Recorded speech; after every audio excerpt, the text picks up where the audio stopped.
The only mic I had was at a place called the Cafe, and the guy that was running it was difficult for him, and he was charging people just to get into it. It wasn't near a train stop or anything, and so fewer people would come. And he's like, "You can't have it on this night anymore." And I'm like, I don't think I can keep this open mic running if this is going to be that much of a problem. And so I found another place to move it to. So at the last night at the Cafe, we read a bunch of Christmas things, and I had a hat on, and I had recordings of Suzanne Hedinger singing Christmas carols in operatic style in the background. Why am I telling you this? Interestingly, the place that she got it moved to was one of the first places that did open mics poetry back in the late 50s, early 60s, I think is when they started, or something like that. What was it called? And it, Gallery Cabaret down at Armitage and Western. It wasn't Gallery Cafe, was it? No. No. My open mic was called the Cafe Gallery. Okay. Which, because it was at a place, it was the cafe, and I wanted to give it that, its connection kind of thing. I like this connection. But anyway. What's that got to do with it? And I think that the guy that I asked to take over my open mic, which is now not called that anymore, but that's fine, it's still running. I think he used to do a poetry open mic at Gallery Cabaret in the 80s. Yeah, it was that when I stopped doing it, and I'm like, awesome, you're back. That's a really good thing. Reincarnation. Because he understood that I, as a Chicagoan, do depressing things. I'm going to be. Is it okay if I do a shorter one and a longer one? And do just two, is that cool? Yeah, sure. You're on stage. Yeah, I'm the one on stage. What can we do? We have no choice. You're stuck with me now. This one is called, and for people who know, these are Chicago intersections that I mentioned. So, but you might not know them well. He knows. This is called Christmas Eve. We made dinner, fettuccine alfredo with chicken and duck, vegetables, bread. We ate, couldn't finish everything. We were putting on our coats, getting ready to go to midnight mass.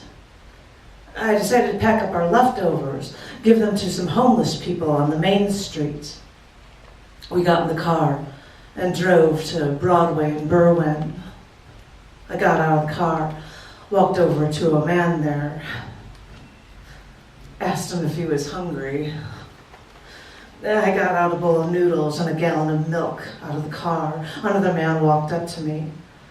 I told them to promise that they would share. I got in the car, and we were just driving. And all I could think was that these two men were in the cold, eating pasta with their fingers on Christmas Eve. Yeah, that's real.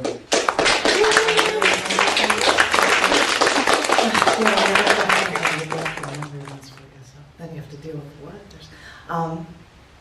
Here's a longer, or a different piece that talks about the idea of Christmas. It's called Coquinas. I can't imagine the number of times I've been there, visiting Florida, Christmas with my parents, a plastic tree decorated with sand dollars and red ribbons, eating Christmas dinner, listening to Johnny Mathis.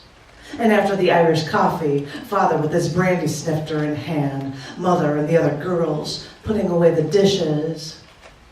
The carolers would come, walking in front of our home, singing, "We wish you a Merry Christmas," over and over again. We would walk outside in the cool breeze, almost felt like Christmas after the hot, humid days. And we would stand on our driveway, smile and nod. You could see down the road all the candles in paper bags lining the street. And for a few lights, the bag burned. And we would take boat rides off the coast, my parents and their friends, to a tiny island. Dad drinking beer, sometimes steering the boat, control, the women sitting in the back worrying about their hair.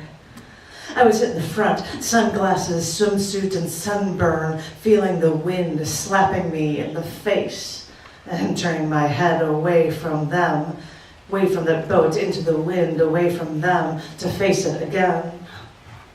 Docking at the shoreline, everyone jumping out, little bags in their hands. The women go looking for shells, the men go barbecue. After an hour or two, the sandwiches, potato chips eaten, the soda and beer almost gone, we turn around and head back. We have conquered. And I remember the coquinas, the little shells. You would find them alive on the beaches north of the pier in Naples. Going to the beach, I would look for a spot to find them. They were all my own. They burrowed their way into the sand to avoid the light, worming their way away from me. I unearthed a group of coquinas once, fascinated with the color of their shells, the way they moved before they could hide.